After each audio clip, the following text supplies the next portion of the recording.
Hey everyone, welcome back to my channel. My name is Gillian Berry, and today we have an incredible return guest for you guys. We have Mimi Kirk, and she has been a very long-term vegan, I believe around 50 years, and many years she has spent raw vegan. She is the #1 video on my YouTube channel out of all my videos, and she is backed by very popular demand. Today we have an amazing viewer Q&A for you guys, so you're going to want to stick around to the end. This is going to be a good one. Mimi is absolutely amazing. So let's get right into it. Hey, Mimi, how's it going? It's going great. Every time you said 50 years, I think, wait, I'm only 50 years old. Well, you turn 84 in a few weeks, right? No, I turned 84 in a few weeks, right. And, Incredible. I've been telling everybody my body is old, but I'm not. That's all. Your body is going to age. There's nothing you can do. It just gets older, but it doesn't mean you have to be old. So that's what I feel. I feel ageless, really. So yeah, and good. I feel like when I'm talking to you, I'm talking to a 30 or 40-year-old. And a lot of people commented like that on your last video. You're so vibrant, you're so full of life, passion, energy. You seem so much younger. And like I said in the last video, I love how you at almost 84 and all the raw vegans or many of the vegans I interview in like the 70s, 80s, and 90s, like you guys are just like jam-packed schedules, creating reels on Instagram, like doing art, you're doing art shows, and it's amazing. Yeah, it's really great. I think it's great for those of us who have kept good health out there to show other people that age is not a barrier to anything you want to do. Yeah, absolutely. And I love how you're a big believer in following your passions in life. So don't you think that's almost even more important than diet? Definitely like always following what you're passionate about. At this point, as you age, that becomes very important. I mean, you have your habits set in about the way you eat, basically, for most people, but then you don't have to slow down on anything. Your dreams should always be there, and you should always keep looking for new passions, and they're more than one, of course, but it's something that you wake up for every day. And I think that's what everybody needs, that something you're excited about when you open your eyes in the morning, that you think about something exciting you want to do. So I love that. I think being grateful when you go to sleep at night is very important. And then waking up with passion. I think those are two really important things that everyone should add to their lifestyle. Yeah, I think they're huge. And I think just focusing on what you're passionate about or what your purpose is, it just fuels you like in a way that food doesn't. Right. And I know a lot of people tell me they don't know what it is. Well, you have to keep looking to see what when you have fun, what you like. And whatever that is, you can create something around that. So it's just kind of noticing what makes you happy. And that usually is what you're going to be passionate about. Absolutely. And I just want to compliment the artwork behind you. I think it's absolutely beautiful. Thank And you said you. before we got on the call, that's your art, correct? It is. I don't know. Can you see it here? Yeah, I can see part of it. It's gorgeous. It's a very large painting. I've been doing a lot of commission work, and I painted this for my daughter. I just love this one. And I'm actually painting her another one right now, for another larger one than this even. But yeah, I've been having such a good time. I had my first art showing in person in Malibu last month, earlier this month, I guess it was. Yeah. Last month, now that I think about it. And it was so great. I didn't know if anyone was showing up, or because I just advertised on social media, and my kids and family put out notices, and I had people I haven't seen in 40 years come. It was so fabulous. Old friends came, and new people came, and people who follow me came. And I sold a ton of paintings. I had no idea. I thought if I sell a painting, it would be great. I sold a bunch of paintings. So amazing. It was really successful and so much fun. And paintings, I think, art, you can buy online, but it's so different when you see something in person. That's where the light comes into a piece of art, because you get this light that I put into my art in real time, not in, on a picture or something. So yeah. I think people were very excited when they got there and saw what I had. That was great. Yeah, absolutely. Well, I'm just wondering, how do you feel at 83 years old as a vegan? And how do you think being vegan and many years raw vegan have changed your life? Well, I do think food is medicine. And I had no idea when I started eating this way, it was about health. I thought it was about saving the animals, like compassionate vegan. And I thought that was the whole idea. Not until later in life did I realize that it was keeping me healthy, because I wasn't getting what my family had. I only had one bout of that. And then when I went raw, that just took care of everything. But I didn't even think about it in my younger days about health, which a lot of people don't unless they're sick. But honestly, I get so much mail from people in their 40s, 50s, even 30s that are already sick. And you have to watch your diet. You have to eat a healthy diet. And meat, it's been proven, is not as good for you. You get plenty of protein eating a plant-based diet. And even if you don't eat a whole plant-based diet, eating mostly a plant-based diet would even do good for you. So yeah, I think that the way I ate kept me feeling healthy and energetic, because I see people my age that aren't as healthy. I do see a lot that are really good, and some of them haven't watched their diet. They just have something. But that's a small amount of people who can say, oh yeah, well, I smoke and I eat meat and everything. A tiny inch of a percent of people that could happen to. Don't bank on that for your whole life. Don't think you're going to be one of those. You really have to take care of yourself. And then I think that as I aged, I started thinking more about what I love to do. I've always done what I love to do, but it became more important when I look back that I've always done things that drove me, my passion. I've had many little lifetimes of different works and businesses I've done and careers. And I think that's a really important thing. You don't have to stay in one place, particularly if you don't like it. You need to create something that's going to make you happy. And in today's world right now at 83, I just want to have fun every day. And I don't even know what that's going to be all the time. But painting, of course, I'm painting every day. And visiting my family, I love that. That's so much fun for me because we laugh. Our family I have a very funny family, and they're good jokesters and all have a great sense of humor. We don't let anybody in. No daughter-in-laws or son-in-laws unless they're funny. They have to have some humor, or they won't fit in very well. Because yeah. And anyway, so it's just about having fun every day. Whatever it is, find something to enjoy, and and something to look forward to. I think as you age, you need to have plans, something to look forward to, because that excites you. If you don't have the passion, you're not doing work you love. Plan a little trip, plan a weekend away, plan a favorite restaurant, plan something down the week that you have something to look forward to. That's so vital. I can't even tell you how important that is. I keep thinking that, everything that I have planned down the line, I'm so looking forward to. I think it keeps you younger.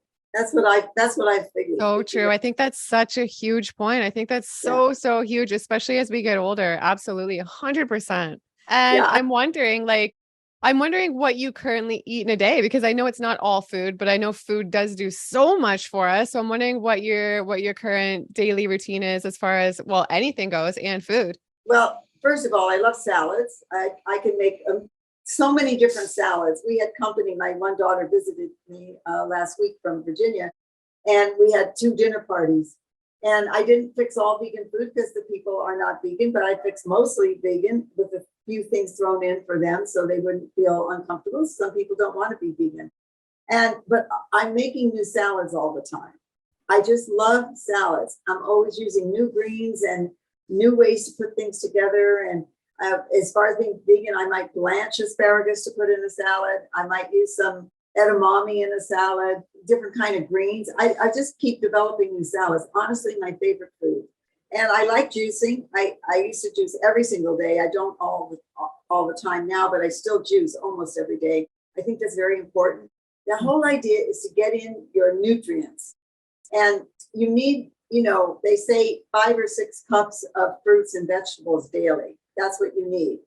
And if you're not, when you think about it, 5 cups of vegetables, 5 cups of fruit, when you think about it, you're not actually chewing that all day. So that's why juicing is really good. If you juice, you can get a lot of it in that morning drink, and then you say, I'm good for the day. I'm good to go. So yeah, I think I eat pretty simply now. I eat more simply unless I'm entertaining. And then I have, some other kind of meal I make, depending on my guests, what I could get by with all raw. Vegan usually is easy. I always have cheeses because I can't believe that you get taste good vegan cheese.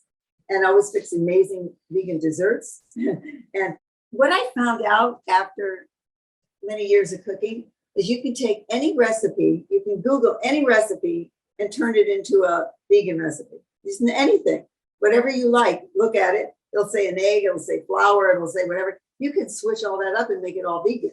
So I just find that so much fun to do. If you if there's some particular dish you want to take, you have a taste for or something, just look it up on Google recipe and then say, okay, I could switch this out. I can use almond milk. They have this egg, like a fake egg thing, no dairy in it, no animal is being harmed. So you can use that. I was telling someone the other day is that as a vegan, you don't always have to eat healthy. As a raw vegan, you have to eat healthy because you can't eat any of the junk food you can eat as a vegan. Okay, so pasta's vegan. That doesn't mean that's necessarily the best food to eat a lot of. They have garbanzo pasta now and garbanzo pasta that you can eat, but there are lots of junk food you can eat as a vegan. And that's not it good either. You want to make sure you're eating healthy. So you have to read labels. And if you want to eat something one night that's not so healthy, okay, but don't do that all the time. Once in a while you can eat something, but what you do most of the time is what counts. And so that's my big thing. What you do most of the time counts, and what you do sometimes, it's okay. So anybody can do this. You don't have to be hard on yourself. You don't have to follow people who are so strict and serious about it that they turn people off. I mean, I don't wear leather. I don't, do anything that harms animals in the products I buy. That's a major thing for me. But, I think everybody has to find their place, and we could always do better. Everybody could always do better. You can eat a little better. You can think a little better. You can be kinder a little more. I think all those things count. So, Absolutely. Well said. And I'm wondering, what is your sort of daily routine outside of food? Do you have do you believe in meditating or walking or certain things that you feel like you have to do every day? All of that. I like to meditate a little every day, not always the same time, but when I feel it, I close my eyes and I just go in for a little while. And I've meditated so many years, so long, it's easy for me. My mind can shut down right away. And it's the same thing when I go to sleep. I can shut my mind off and go to sleep. Very rarely can I not fall asleep quickly because I say my mantra and I go within and I'm quiet, I'm still. And so I can do that. And I walk almost every day.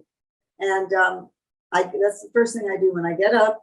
I take a shower, I get dressed, and I go for a walk. I have a partner and friend, and a lovely lady who's 92, by the way, and who walks every day. She's more active than I am. She works out. She does everything. Food and exercise has been her big thing. She's really awesome. And we walk every day. We walk 5 days a week together. She'll walk the other 2 days, but I take 2 days off. And then when I come home, I usually paint. That's what I want to do. I just can't wait to paint. I see paintings in my dreams. I can't wait to get in front of the canvas. It's so fulfilling to me to be painting and so freeing. And I don't know what's going to come out. I don't have any, I paint abstract, but I don't have a particular style in abstract. I just start painting. And then the painting speaks to me. And then that's it. So it's a wonderful thing. And the best thing I like about a creative effort, whether you're writing a book, whether you're doing any creative thing, you're right there in the moment. You're not thinking about anything else. You're not thinking about, how you look or what you have to do the rest of the day or the dishes out of the dishwasher, nothing. You're in the moment. It's so freeing to be there and not have to think of anything else. And that's what the creative effort does for you. And I think creating, it's one of the best parts of life. And do you think sometimes when people they haven't found their passion or they're not taking time to focus on what they're passionate about or what their purpose is, do you think that's when it's easy to sort of do things emotionally, like emotionally eat or turn back to bad habits like drinking and things like that, because they're trying to fill a void because they're not creating or doing things that they're passionate about? I totally agree. I think if you're not using yourself in that way and the way you love, it's very easy to sink into things that just to fill your space. I think you're absolutely right. I think that's what happens.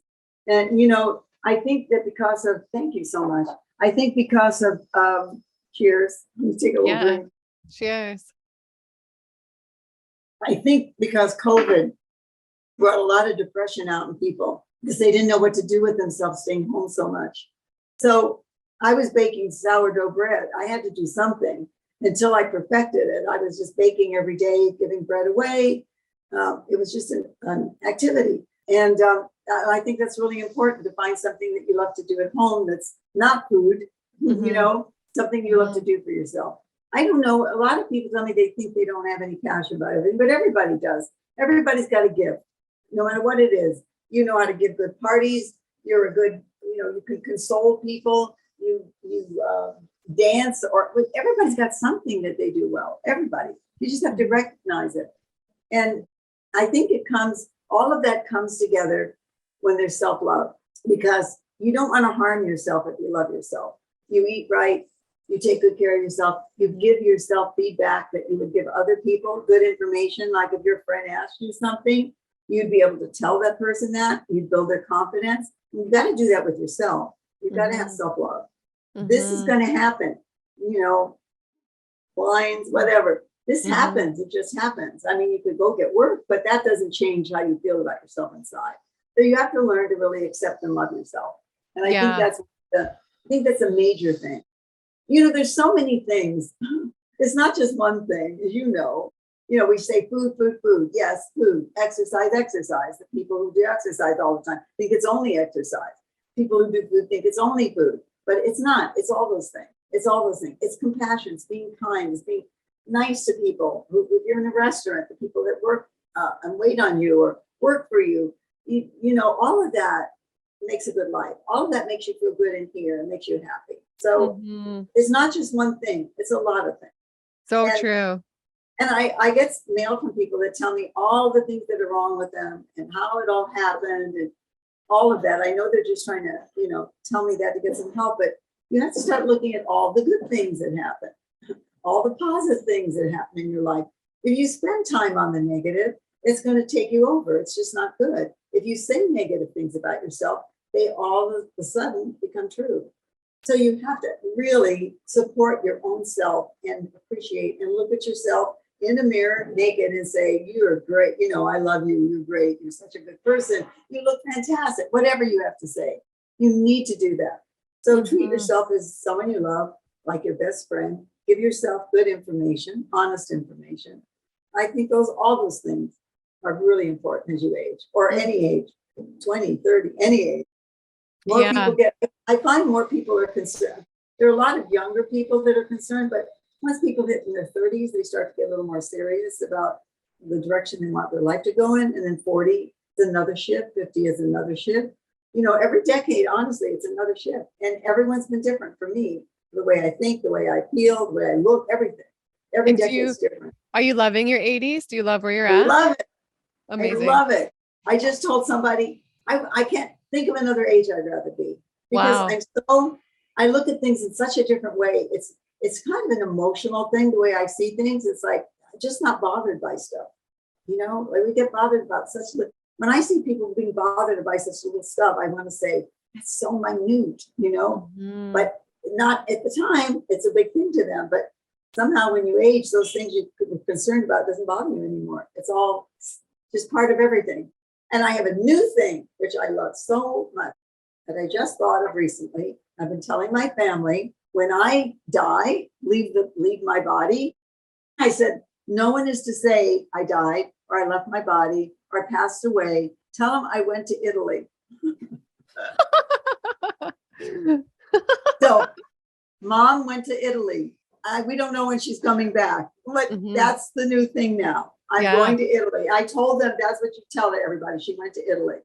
Yeah. That's where I'm going. The body that's where I'm going. So that's my new thing.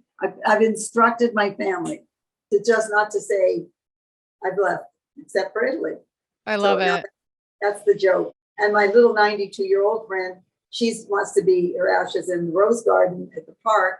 And I told her that she should say she's going to the rose garden. So now she's starting to say that. I don't know. It's more fun. Yeah, right? It is more fun. You're right. I love it. It makes it more light. A lot more fun.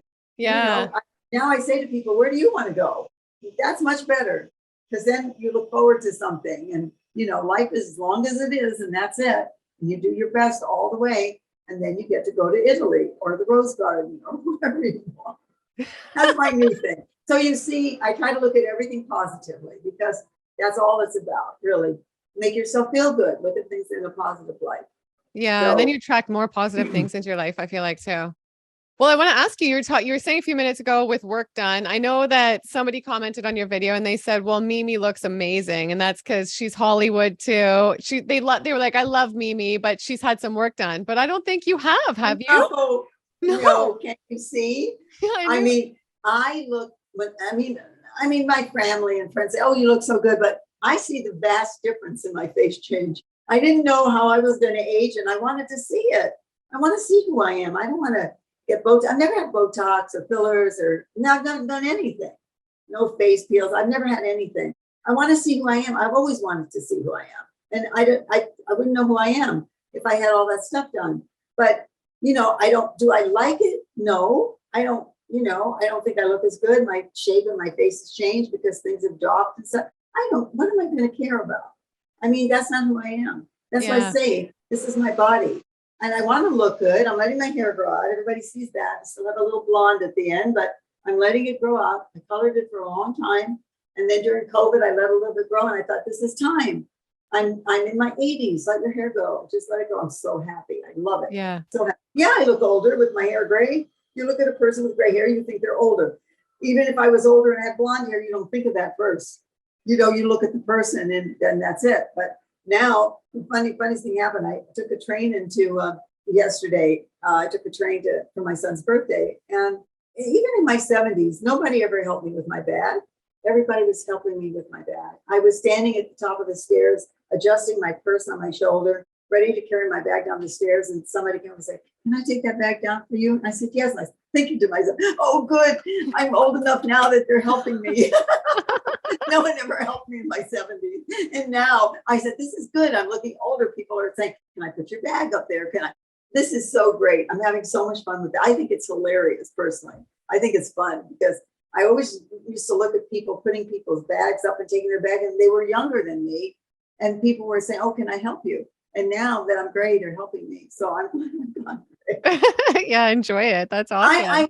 I really try to make it, obviously you can see, I try to make as much fun of aging as I can, because so what? You're going to do it. You're born age and that's it. You can't worry about it. And I certainly don't. My boyfriend of 20 years wouldn't want me to get any face work. I mean, he sees I've changed. That's obvious to both of us, but he doesn't like it when he sees somebody that's had work. So I used to look at Native women around the world who were all wrinkled, they've been out in the sun and they look like they have a leather face and got lines all over. I remember looking at that saying, oh my God, that's so beautiful. Look at that person. It just aged and here it is. The age is on their face. Why in this world do we think that cannot be pretty? That someone's age? Why can't we look at it like, oh, that's a life lived. Look at those lines. That person has been here a long time. I don't know. There should be something pretty in it, but we're so obsessed with perfection in our face and our skin. We're threading, we're lifting, we're, shooting, we're doing all this stuff. What is wrong with being wrinkled and being older? And why could men get away with it? And we think, oh, that movie star is so handsome, it's all wrinkled up. But if a woman did it, she's never going to work again in the business. Yeah. I mean, it's an easy kind of thing when you think about it. So I think when women become conscious and become, look at this is who I am, we need more of that. We need more women to do that. We need to stop putting the stamp on elderly that they're not valuable anymore or they can't do this anymore or whatever. I look at these old actors now and to me, they look really handsome because they've got lines on their face and gray hair now and all that. But no one thinks that about a woman that ages. They don't think that's pretty. So true. So true. It's really interesting that our society is kind of screwed up like that. So I'm standing up for us older girls. Yeah. And I think there is so much beauty to aging because I feel like as you get older, you stop giving a crap. You stop caring what people think. And there's just so much beauty that shines from the inside. Right. It's like we take a lot of things. I'm getting feistier. I've noticed I'm feistier. I've had twice recently, people have kept me waiting and I just don't want to take it anymore. It's disrespectful. I'm always on time.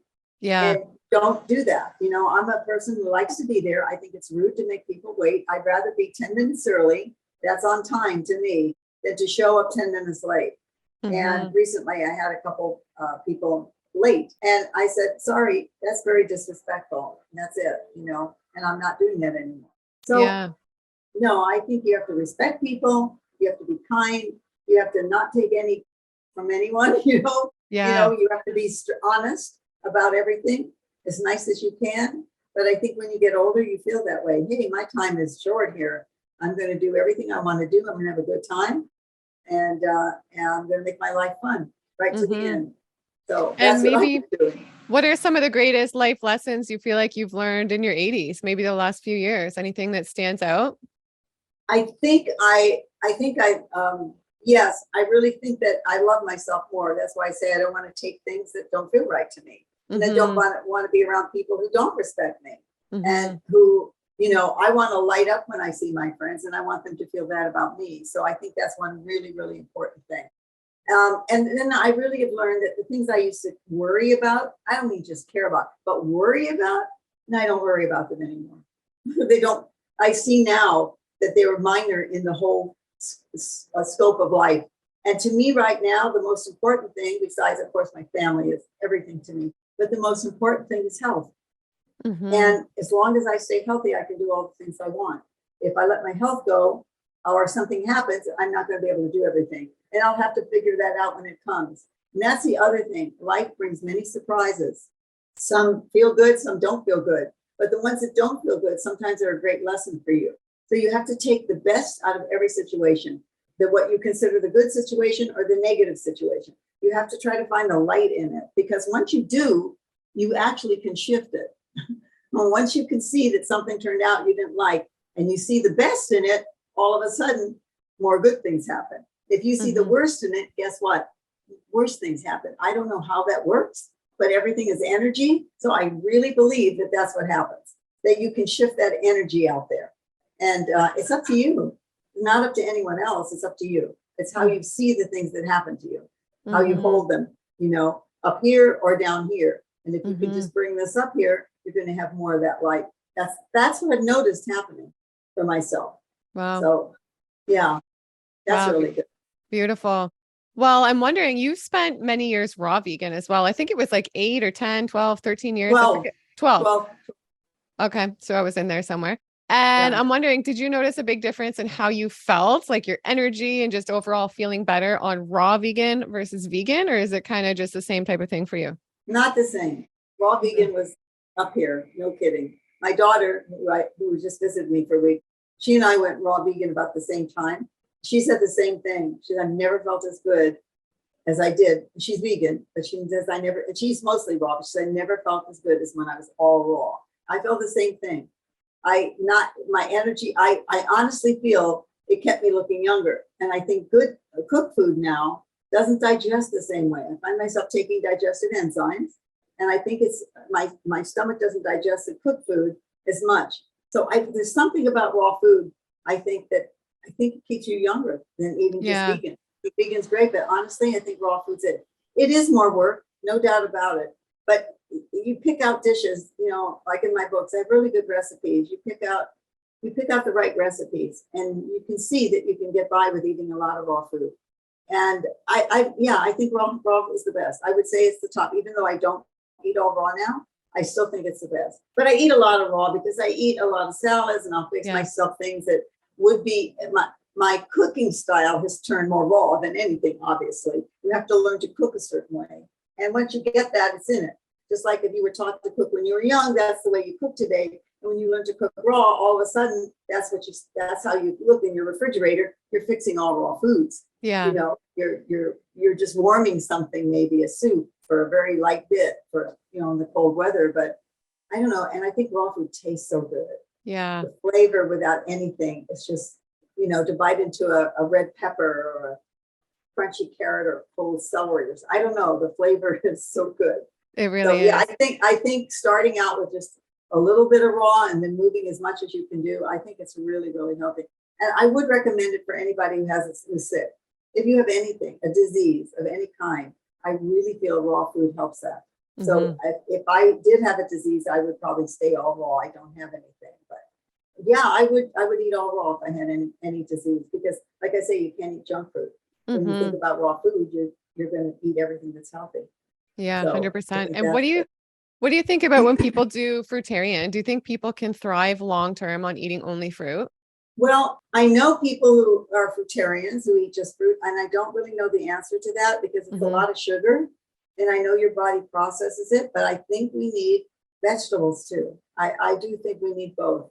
A variety of foods, plant foods, to me, is what can keep you healthy. A variety of plant foods. You shouldn't eat the same thing every day. You should make sure you get everything within the week. You know, you've got a week long to eat enough different vegetables and fruits. For me, I think it's a better diet, but I really don't know. I don't know any old fruitarians.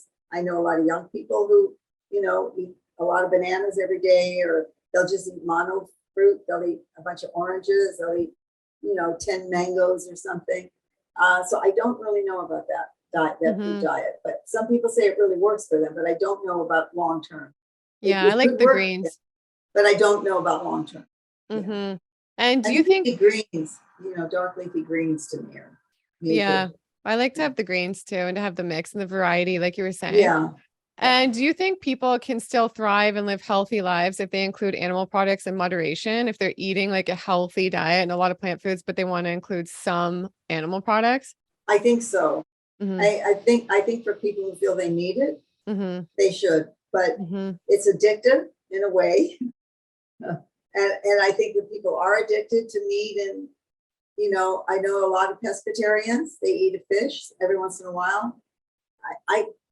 It's funny, over the years I've really thought about that, because I thought everybody should be vegan, of course, for the animals, for the compassionate part of the animals. I mean, I don't want to kill an animal to eat for me. That would make me feel good that I took a life to eat something. That's not my, people that still eat a lot of beef, but this is a long life. You have to make yourself happy.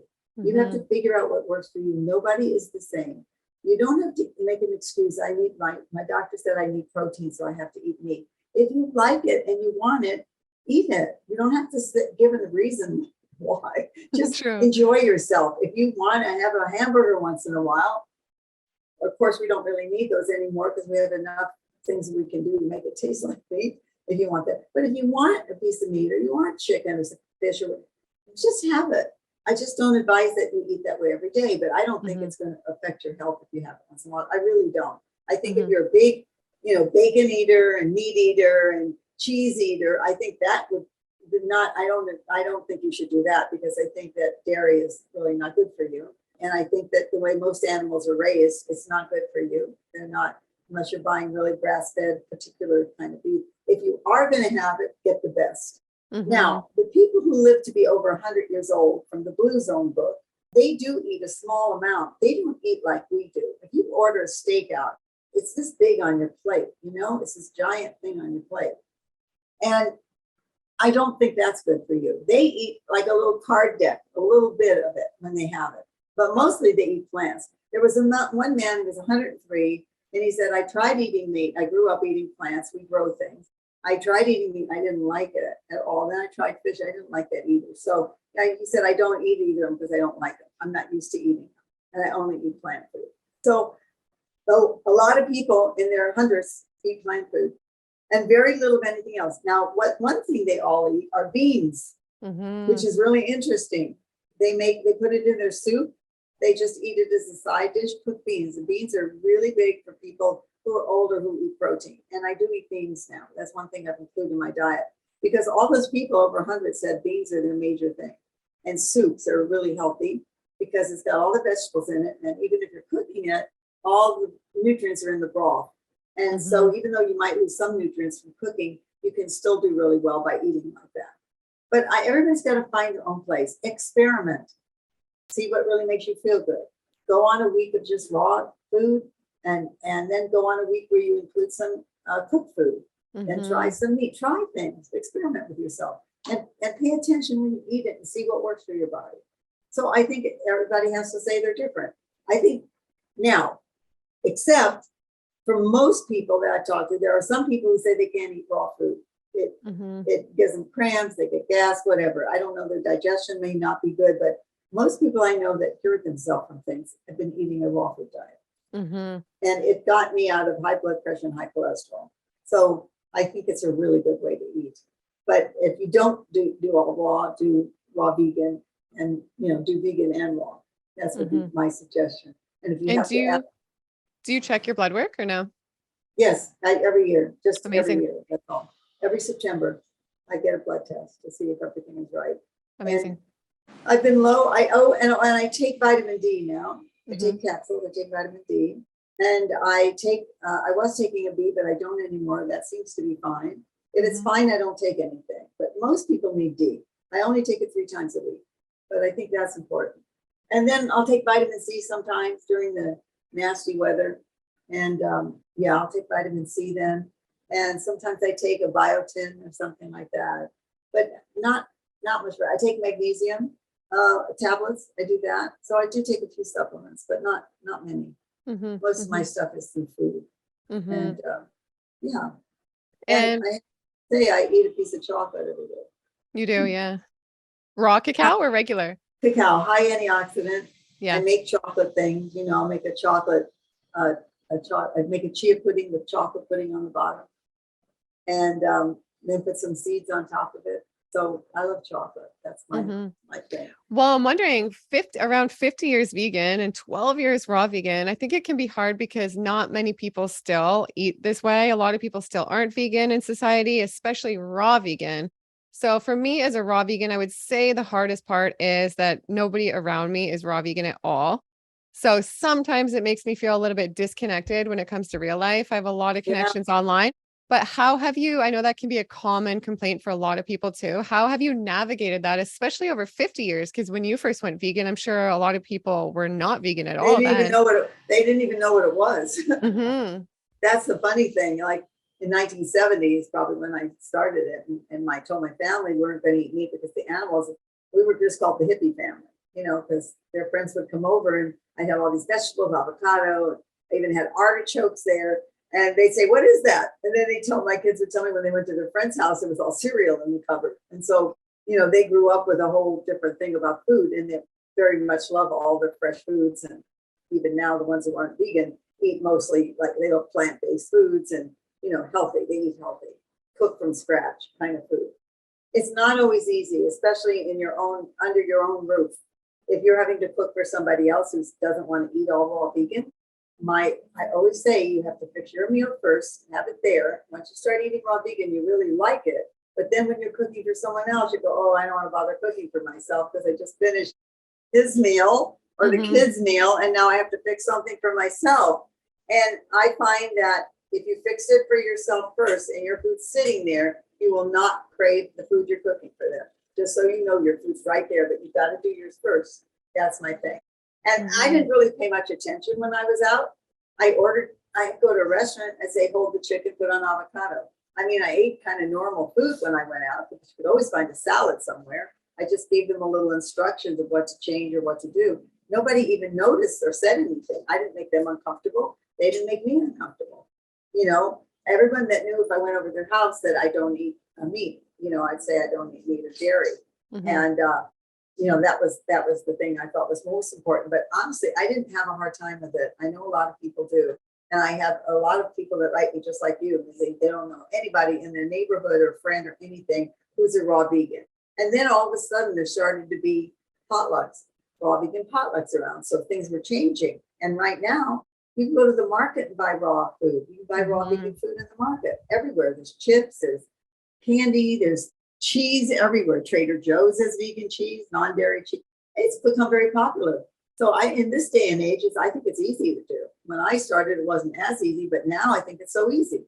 I mean, I keep finding products on the shelf that are vegan. True. And,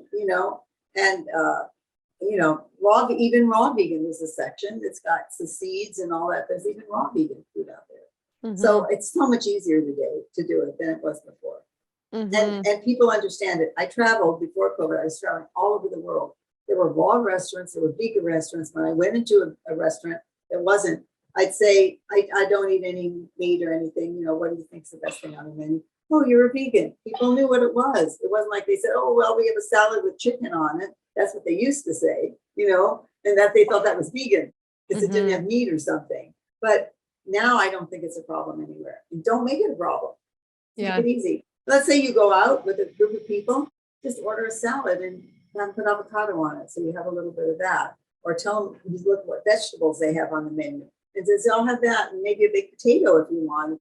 Just look at it and just order what you want. Don't make a thing of it. And I think that's the easiest way to do it. Order whatever's there. And if it's not much and all you can get is a dinner salad, go home and have something to eat when you're finished. Don't make a big deal out of the food. Just enjoy the company. That's what you're really out there for, not the food particularly. Yeah, you're out there to be with friends, have company. And so that's the main part, you know, the ambiance of what you're creating around the table when you're out to eat with friends who aren't vegan. That's the thing. So I just don't make anything out of it. I've never had any trouble with it. Honestly, I've never been a comfort. Even when I traveled, if I couldn't find food in the country I was in, I'd find out where there's a farmer's market. I'd go buy fruit and vegetables and eat them. I'd eat a tomato. You know, I just never found it a problem. Never. It's amazing. Amazing. Even in the old days. Yeah, amazing. And what do you think the main benefits are to the raw vegan diet? Well, numerous. First of all, I think it's a healthier way to eat. When you chew your food and you're eating raw food and you chew, you're creating enzymes. You have to chew. Remember, this is important. Chewing your food, the saliva and the greens. If you chew long enough, don't just chew 3 times and swallow. Chew your food. It creates enzymes. Enzymes help your body process the food that you're eating. So your digestive system stays healthy, which is one of the most important things, that have a healthy digestive system. It gives you all the nutrients you need, which everybody needs. You get tired at 3 in the afternoon. Once you start eating a raw diet, you got energy until late in the night. It gives you the nutrients. Think about some of the food you eat that's been cooked, where the nutrients have been cooked out of it. Some processed food or something you might eat somewhere. You're not getting nutrients. Your body's going to wear down without nutrients. So when you're eating a raw diet, you're eating seeds and nuts, and you're eating greens and fruit. You're getting the nutrients that your body needs, and it's bioidentical to your body. It's not constructed or GMO'd or messed around with or put in a box and says, you know, this has got blueberries in it. When they're manufactured blueberries, they're not real blueberries. They're chemically made.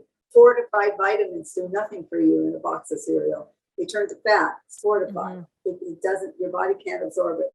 So eating fresh food, anything that's good for this flesh that we have, this body, real food will do it. That colorful food is what our bodies are supposed to be eating, and the fruits, nuts, and seeds, and vegetables. I think that's the healthiest diet on the planet. And it's not boring. I swear to you, I'm a gourmet. I love real good food. I'm a foodie, period. And so I have to have delicious food. I mean, you can get heirloom tomatoes and put a little olive oil and a little, little herbs on it, and have this amazing meal with just these beautiful heirloom tomatoes. When you allow yourself to taste the real food out there, it's delicious, really delicious. And I love kale. I'm a kale fan. In my books, I have great recipes for dressing for kale and stuff like that. I wanted to mention something, if I may. I was thinking about, I'd like to offer something to your viewers and people who follow you. And I did this once before, just in general, and it was a book bundle. And it's a really good deal. So I'm going to offer it. If you email me at mimi.kirk@yahoo.com, and you mentioned that you saw me on this show, you mentioned our host here, I'll send you an invoice, and you'll get a $75 value for 3 of my books. So $37.50 in the United States. That's including mailing and everything. $37.50. It is Live Raw. It's the juice book, and it's the plant-based dog food revolution. If you have these books, this is a great deal even to give those out to your friends. If you have one of the books and not the other, or you don't want one of the books, that makes a great gift. For $37.50, I'll send you an invoice and I'll autograph it for you. And I'm only running it now for special for people who listen to this podcast and mention your name. Amazing. Thanks for offering that, Mimi. That's so kind of you. And your books are incredible. That's a really good deal. That's so nice of you. The juice book's in there. So like I say, if you have one of them, just order them and give them as gifts, because for $37.50, that makes 3 gifts to somebody. That's like really great gifts, autographs. So anyway, I wanted to offer that. Yeah, thank you. At yahoo.com. And I'll link it below too. I'll link your email below. Good. Yeah. My recipe books, I'm so proud of, because I think they're fantastic. I use them myself. I recommend them to people. There's so many good things in there. And what I like about it mostly is it teaches you to prepare this kind of food. Now you could put your own spin on everything. this is the basics of everything, which is delicious. And you could say, oh, I get it now. I could do this, this, and this. Because when I first started making this food, I didn't know how to make a cake raw. Mm-hmm. I didn't know how to make bread raw. I didn't know how to make crackers. How do you make that stuff stick together without the usual thing? That's what's so great about these books, because they teach you how to do those things, and then you can use them in all your other recipes, your old favorite recipes. It's going to show you how to, transform that into a raw recipe. And if you want to add something to those to make it not raw, but just vegan, you can do that as well. If you decide you want to cook it or warm it or do something, they're just versatile. That's all. They just teach you how to eat healthier. And I think that's the main thing about the books. They teach you to juice. If you have a pet, this is amazing. Even if you don't, even though you want to keep feeding your pet the way you do, this gives you some really handy things, what to add to your dog's food that's going to, we hopefully increase their lifetime, just like it does for us humans. And we're really proud. I wrote that with one of my daughters, and we're really proud of that. And the people have been using it and love it. And you can add it to what you're already feeding your dog, but your dogs do need to have some blueberries or, some grated carrot or something. So we have some great things in there. And again, I say you can give this to someone as a gift. So it's a great little book bundle is what I call it, the book bundle. Yeah, and I like your books. They're easy to understand, easy to use. You know what I mean? And they tell a lot about my story, because I try to do in each one a little story about my life, because lifestyle is what we want. And that's what I feel like I'm more about now than anything, is a lifestyle. It's not just the food. For years, I just did food, but now I talk more about my lifestyle. As I aged, I thought that was important to say, hey, this is what it's like in your 80s. Yeah. I mean, absolutely. It really is. Yeah. Yeah. I would love to ask you some of the viewers' questions. So the first question says, how about a list of staples that Mimi keeps in her kitchen at all times or all the time? Well, that's good. In my book, Raw Vitalize, we do have a list of staples that you need in your kitchen at all times. And they're coconut oil, things like coconut oil. I use maple syrup for sweeteners, so I always like to have that. Zucchini, well, I'm going to talk about dry things in the cupboard, because I think that's the thing we're looking at. I use tamari. It's a gluten-free product. And when we say raw, there are a couple things we use that might be processed, like maple syrup. It's full of minerals, and that's why I use that for my sweetener rather than anything else aside from dates. I always keep nuts and seeds in the house. One of my favorite breakfasts are a seed breakfast. You have nothing else to eat. You pull out your hemp seed, your chia seeds, your flax seeds, sunflower, pumpkin seeds, put that in a bowl with a little almond milk, homemade almond milk, and throw in some fruit on there. It's an amazing breakfast. And so those are kind of staples I like to keep there in my cupboard. And I'm trying to think of other things, apple cider vinegar. There's just some basic things, but if you have my book, Raw Vitalize, it is a complete list of groceries for your cupboard. And my other daughter and I wrote that book, and we always suggest that you keep one cupboard that's just your stuff in there. Even if you're cooking for your family, they can have all the other ones, but your stuff is right in there. If you need something to eat, unprocessed seaweed, it's not toasted. You can always wrap something in that. You can always put vegetables in there and wrap that. I love having a cabbage leaf, because I can always throw vegetables in there. I could put avocado, a little vegan mayo sometimes that I make, tomatoes chopped up, and you got a little sandwich, You start to see the dry goods you need, and then the fruits and vegetables you buy on a weekly basis. And by the way, I still use my book for recipes. I sometimes forget because I have so many. My mind is always making up recipes, and then I go, what was that one then? The other one? I have to go look them up in my book so I can remember what they are. Even if I want to shift something, I might look it up to do that. And then while I'm making something out of the book, I go, oh, I think I'll try this in here this time, because now I know I can change things up really easily. I know what to do. The other thing that I think is so great with these books is that you've got really nice breakfasts in there, because we get bored with the same breakfast all the time. So we have a thing like apple and a tablespoon of almond butter, and we don't put dates in there. No, it's just apples and the almond butter and a little lemon, and you chop that, and it's an amazing breakfast. It's so sweet and delicious, just the way it is. So I try to keep things simple. I like the simple foods. I mean, I can slice apple and you put a little nut butter on it, and I'm happy. And you can make all these things yourself, or you can buy them now. Like I say, you can buy raw stuff. I prefer my own almond milk to the store almond milk, but some of the almond milk doesn't really have almonds in them. You have to read, see if there's real almonds in them. True, yeah. Yeah, it's like, so it's tricky. You have to read labels. And the other one thing I want to mention, I try to eat organic. When I'm eating out, I do not find organic everywhere, but at home, I want organic food. I will eat out inorganic, but at home, I much prefer, and I always do, have organic. Except I could eat a avocado or a banana or a watermelon sometime, and it's not organic. But otherwise, thin-skinned food, you have to make sure it's organic. Yeah. I don't want to eat pesticides, No. Sometimes you can even taste them. If you eat like an apple that's not organic or something, you can taste them. And if you have kids, do not feed them that. Don't buy a strawberry that's not organic. It holds the most pesticides of any fruit, but any thin-skinned fruit holds it. So if you have small children, you should be feeding them organic. I saw a film where they showed that autism, kids that had autism, they followed them around for several years, these 3 little kids. And once they put them on organic, plant-based, but organic mainly, they were off the spectrum. Wow. And the guy's name is Steve. I wish I could think of his name, but you could probably find it somewhere. I'll try to look it up. I've forgotten his name now, Steve something, but he did a film on following these 3 organic kids. And then after the end of the film, the parents thought, well, now he's off the spectrum, and they started feeding him regular food again, and he was back on the spectrum. Wow, crazy. So pesticides he was proving that pesticides were really bad, especially for young kids. But it's pretty simple. No processed food, fresh food, and organic. Those are simple rules to follow. Yeah, absolutely. And I'm wondering, do you have like an all-time favorite recipe? Like one thing that stands out and it's like, this is just my favorite recipe of all time? Well, I love my lasagna. A lot of people make a raw lasagna, but I love mine. It's company proof.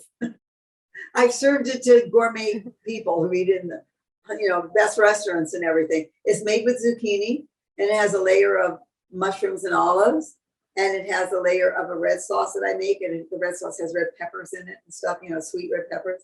Really a delicious sauce. And I make cheese. I make my own cheese, which is pretty easy with cashews. And it's in my book that I'm offering, Live Raw. And I layer that. And when I'm at somebody's house, I'll warm it in the oven. I keep it like a baby bottle. I touch it when it's warm. That's good. You can eat it raw, but I really like warming it a little bit. And people rave over it. It is delicious. Wow. And to me, it's better than a regular lasagna. It's very light. And when you finish it, it feels good. It's got pesto on it. It's just got layers of the very thin sliced zucchini on a mandolin. Watch your fingers. Yeah. Very thin slice. And then you just layer all this stuff and you can warm it. You can make it in a big tray, but I always like making them in little ramekins individually because it stays together. It looks so beautiful. Then you just put a little pesto on top. That stands out for me because that and my Caesar salad have been the biggest hits.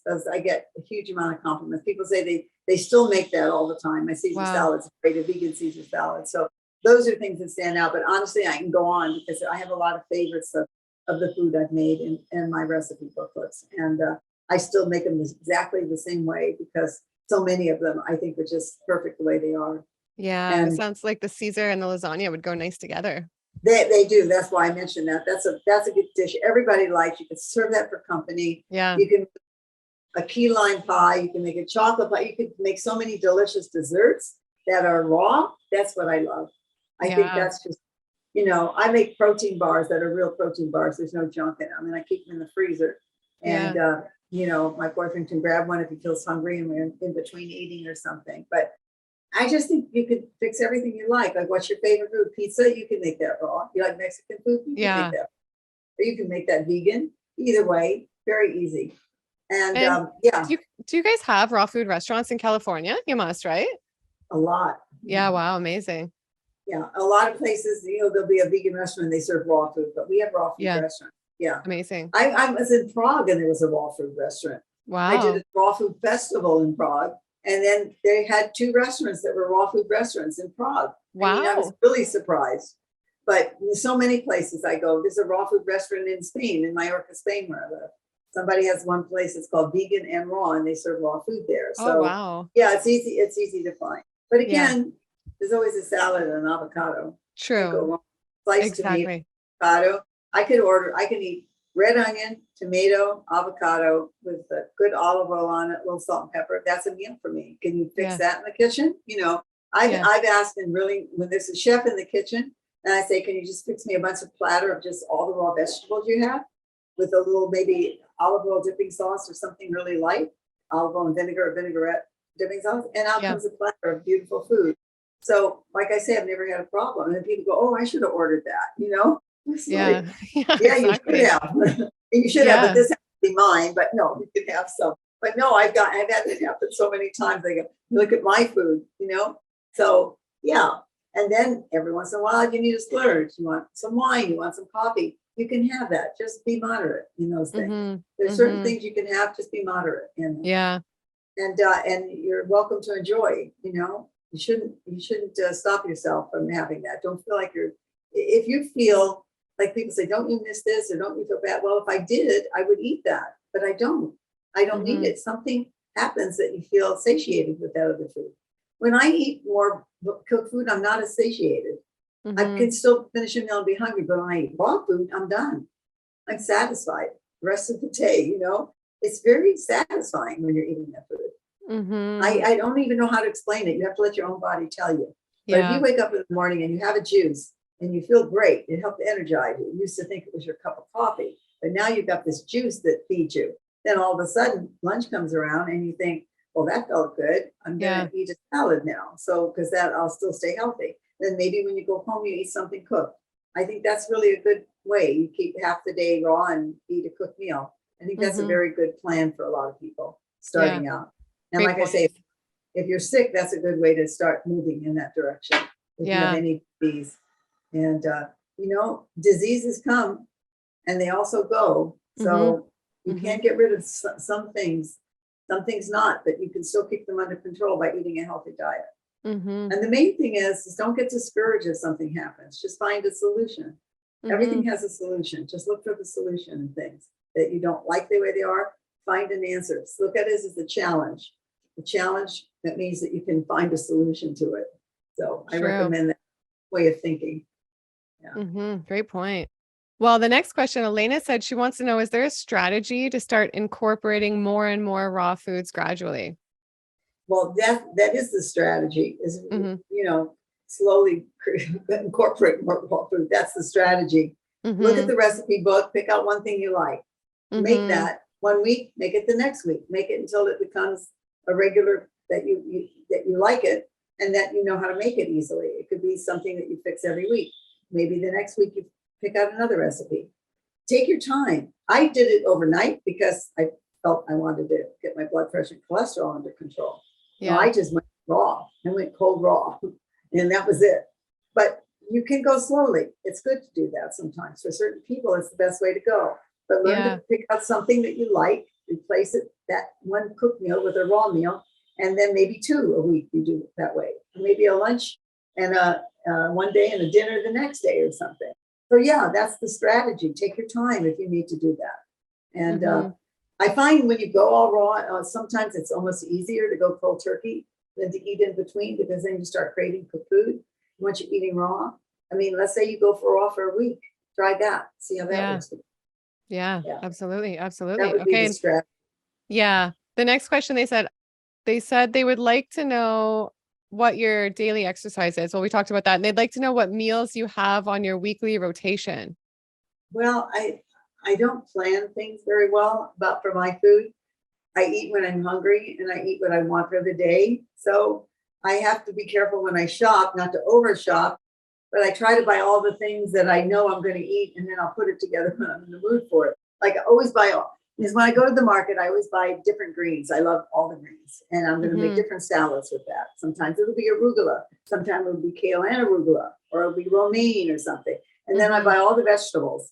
And then sometimes I use the vegetables to steam them instead of putting them in the salad. So I don't really have a regular rotation. I'm not in the same mood for the same food every day. I know it's weird, but because I know people that plan a meal out, like my daughter, she works, so she's got to be very organized. On Sundays, she plans all her breakfasts and lunches, and she makes them for her and her boyfriend.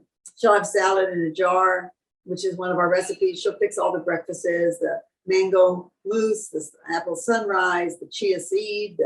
She'll fix all the breakfasts and all the lunches because she likes to be prepared. I can't eat that way. I have to know, oh, gee, today I just want an apple. I don't know. I have to just eat what I want. I try to keep the things I like in the house so I can at least make a meal with it, make a few meals, and then I'll go back to the market. I don't shop for a week. It's too much in my refrigerator because I don't know what I want to eat. So I shop for maybe 3 days or 4 days at the most, and then I put all that together. So that's how I cook. It's a little weird, but I was more regulated when I was raw because you have to be, because you're dehydrating something overnight. You have to prepare. It's not like you can just go and fix something like vegan. When you're eating a raw vegan, sometimes if you want what I would call a gourmet meal, you have to dehydrate it overnight. You have to dehydrate those crackers. You have to make cheese a week ahead of time. You have to plan better when you're raw. And I think the books really help with that. They help you do that. So they do. Yeah. And Jennifer, she has a question about a book, actually. She said, has Mimi ever read Catching Fire? And if so, what is her take on it regards to cooked vegan diet versus raw? Never heard of it. No. Yeah, I've never heard of it either. What's the types of cooked, and I think I've discussed that between cooked and raw.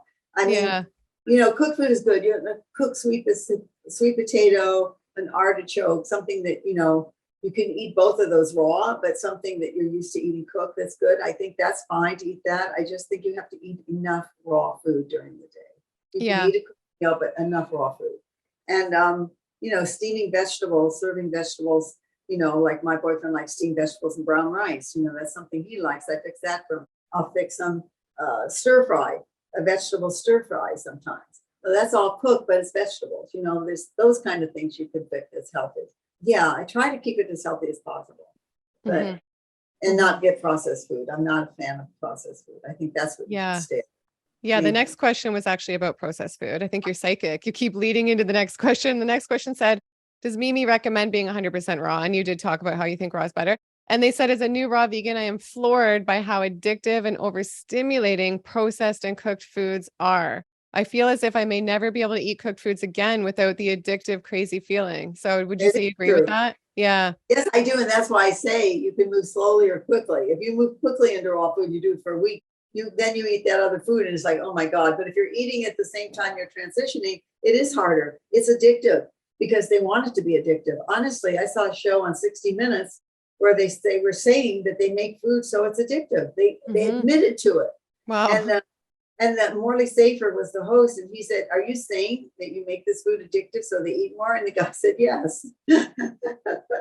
Wow. Like, yes, they do. They know what to do. They're in a field where there's orange blossoms, and he was saying, "Well, how come you're here?" Because we're trying to mimic this orange blossom. He said, "Why don't you just use it?" He said, "Because it's more expensive. We can do it in the lab cheaper." So in the lab, he showed all these flavors: chicken, beef, whatever. They make things fake because it's cheaper to do it that way. It's cheaper to manufacture it. And whatever it is they put in it, they know it's addictive. They said, we want them to come back for more. So they make it so it's addictive. Like, if you eat chips, potato chips, or you eat something salty, or you eat certain crackers, you go, why do I want more of these? I don't even want them. But it's almost like you're trying to satisfy yourself in a way, and you're eating all the stuff to get your nutrients. And when you finish the bag, you're still hungry. You've done nothing. That's what processed food is. It's tricky. I don't know. And it's almost kind of crazy how, sorry, go ahead. I was going to say, I don't know how the FDA allows some of this food on the shelf. I really don't, because some of it is just not healthy for us. It's crazy when you walk down the cereal aisle. It's like, are you serious? Look what's in here. I mean, they take out all the vitamins and they fortify it. And I always say you eat the cardboard box and get more nutrients than you can on what's inside of it. Yeah, good point. It's crazy. And then I was looking one day before I did a talk, I was trying to gather up information. I was looking at little canned food for kids, and they've got, cartoon figures on the front of it. And then it's got monosodium glutamate. It's got other stuff in it for kids. And so you've got to read labels and know what you're buying. And most processed food, it's processed. It means it's processed. It means it's taking out the nutrients.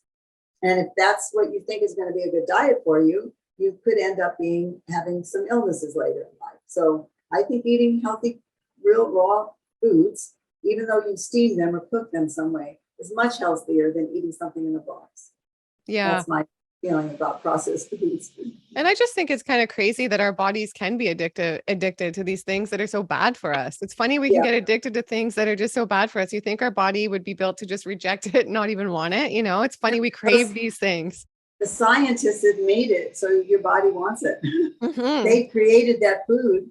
That guy said it, that they create the food to be addictive. Mm-hmm. That's what they want it to be. And Mm-hmm. then you buy their product again. Mm-hmm. So I know what foods are like that. I know, I've seen them, I've tasted them. I know what that is. It's like, oh my God, no wonder everybody buys a bag of this. And I know everyone says eating this way is expensive. Well, go to the farmer's market, you can get a better deal. It'll be more expensive if you go to the hospital and go to the doctors when you're older every week. It'll be more expensive if your children get sick. So spend it on buying 4 pears rather than a bag of potato chips. You know, I've heard families say we don't have the money, pears are too expensive or whatever it is. It costs too much. I can't feed my whole family with that. That's why I buy this, because it's a larger bag. But they don't realize that kids are going to be more satisfied with the other food, a smaller amount of something that has nutrients in it. So, and I still think that the farmers markets are a good place to shop for people. Mm-hmm. Especially if they go at the end, the farmers don't want to take everything home. And then you say, can I have a deal? And I'll give it to you. So if you need to do that, just go do that. Get yourself fresh foods. Yeah. So, and do you think you would have had more health problems the last 10 years had you not been so health conscious? I have no doubt about it, because all my family has had health problems. They're all on medications. The ones who are still alive are on medications, many of them. And, you know, my dad had a bunch of things, Parkinson's and diabetes. My mom had heart problem. She lived to be old, but the rest of them did not. But one of my sisters that lived to be older, she was on 15 medications a day. Wow. She didn't feel good. I have one sister who survived cancer, and she's 2.5 years older than me, and she's really active and a lot of energy, but I can see she eats everything, and I can see she's heavier than I am, and I can see that, you know, sometimes it's harder for her to walk or something. She's got an amazing amount of energy, I have to say that, but she has a really positive outlook on everything. That is what's keeping her going. Yeah. She's like a bull, you know, she just keeps going and has a great attitude, and she's a happy person, and that's it. But I know the rest of my family, and including her, is on medication. And so I really feel that this has kept me, you know, it's not just genes, it's really your cells, is what I'm told. The biology says it's your cells, it's epigenetics. So your cells are always turning over. That means you have some control over what you eat and what you do. As your cells turn over and replace themselves, they're going to replace themselves according to the way they were last time. They replicate. So if you keep healthy, they'll replicate healthier. If you're unhealthy, they'll start to replicate unhealthy. Each time they replicate unhealthy. So you want to keep yourself healthy. That's the main thing. And when you're older, honestly, that's the last thing you want to do, is to be sick and can't do everything you like. Yeah. You can't walk around. You can't do your own shopping. You know, someone has to help you with everything. So you want to stay healthy as long as you can, and do your best at that. And start anytime, old or young. You can always improve it. My one sister who said, I'd like to stay just the way I am. I said, well, you can't stay that way. You're going to change. So you have to do something to slow it down. You have to eat well to slow it down. I'm just slowing it down. That's all. I'm not stopping the aging process. I'm just slowing it down. I'm like someone in my 60s now, 70s maybe. I don't know. Yeah. But you know what I mean? I'm not stopping it. I'm just slowing it down. I'm a younger 80 than I wouldn't be unless I did all I did. I would be an older 80. So I'm on the younger side of 80. So that's what I think. You're just slowing it down. You're slowing down the aging process. So you have more life, not the length of life, but a good life up till the end. Whatever the end is, you want to be healthy until the end. That's it. And then you go to Italy, and then that's over. Yeah, exactly. Yeah. I love it. Well, the next question, she said, I would love to hear more from her about hormone health while eating raw vegan, both in pre and post menopause life. Well, I went vegan. I was vegan before. I had menopause at 58, and I had acupuncture during that time. And I hate to tell people who suffered, I didn't have any problems. I didn't get moody. I didn't get weird. I didn't feel strange. It just, my periods stopped. That was it. I got some hot flashes, but not that much. I didn't have any complaints. So that was a vegan speaking. And it was great for me to go through menopause at 58 late that way. And people keep asking things about raw vegan, and I will repeat it again because I think it's the healthiest way to eat, especially if you have something. But it's not always the easiest. I want to say it takes about a year to transition for most people, unless you have a disease and you want to do it right now, this minute, then you just do it right away. And then give yourself a chance to see next time you go to your doctor if you have improvements. Get tested every year. Don't start taking a bunch of pills or supplements or anything until your doctor tests you and says, hey, you're a little low on B. You're a little low on D. Ask them to check those things for you. Don't just pop pills because sometimes your body doesn't need it. I think it's important to have your doctor check you out before you do that. Yeah. Good point. And Renee, she said, the next one, where is she? Yeah, Renee said, what do you think about fermented foods, like fermented veggies and nut milk, kefir, things like that? Some obviously we all know there's more than one side to every story. I like fermented foods. Some people don't think it's good. I think fermented foods are really good. I think sauerkraut, sauerkraut, kimchi. I think all fermented foods are good because you're getting a different kind of bacteria than you get in other places. And I think it's good. But like I say, there's some people don't believe in fermented foods. They think you should stay away from fermented foods. They think you should stay, some people say no garlic or onions or no mushrooms or, I have to only go by what I did. I'm not a doctor, so I can't prescribe for anybody, but I love fermented foods. I think fermented foods are good. Sauerkraut. I ferment my cheeses. I use a probiotic in it. I ferment my cheeses. I make yogurt. I ferment that. And so I like fermented foods. I think I think your body actually needs it. I think it's good for your digestion. So okay. And those things are very easy to make, by the way. Yogurt and with coconut, And by the way, you can have ice cream, coconut ice cream, cashew ice cream. Honestly, I'm telling you, you have anything you want to eat, raw or vegan, either way. Even Ben & Jerry's puts out I don't know how healthy it is, but Ben & Jerry puts out a vegan ice cream. You can have anything. You don't have to eat meat. You don't have to kill animals. You don't have to wear animals. There's plenty of everything that's out there that you don't have to do that. So I prefer it. I feel nicer not eating animals. Yeah. I feel, better for the animals, you don't need it. Me too. And the next question is a great one. They said, how do you keep your hair so healthy at 83? You do have amazing hair. Thank you. Yeah. Well, I get a lot of hair questions because people lose hair. Sometimes when you first go raw, you do lose some hair and then it starts growing back. I don't know what happens, but it starts growing back. I think supposedly your hair changes every 7 years. And I had a 7-year drop not too long ago where I lost hair. I don't know why, but hair was coming out. And then all of a sudden it straightened itself out again and I got hair.